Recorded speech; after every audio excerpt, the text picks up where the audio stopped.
Helo! A chroeso i'r fideo yma am y treiglad trwynol, la mutación nasal. Hoy vamos a ver qué es la mutación nasal y cuándo se usa.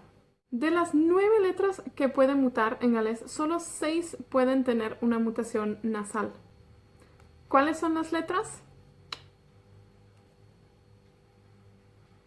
Muy diferente a la mutación suave, ¿verdad?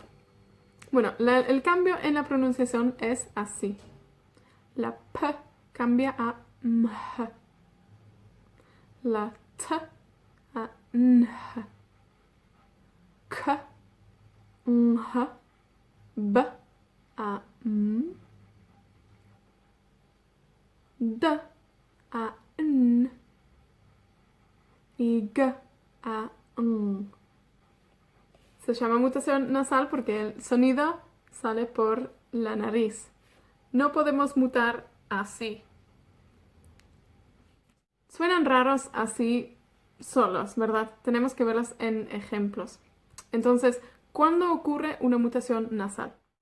3 situaciones donde ocurren mutaciones nasales. Después de la preposición en.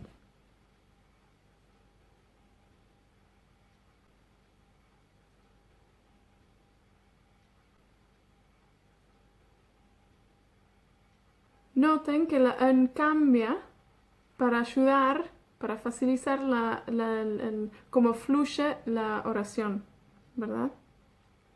En estos instantes no hay corte entre el en y la palabra. Sigue como un sonido.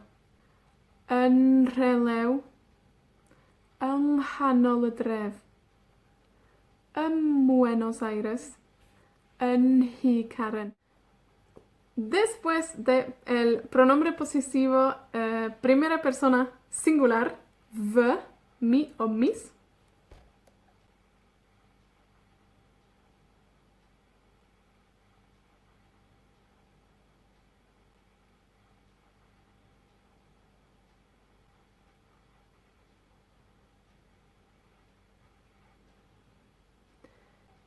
y por último, con algunos años después de un número.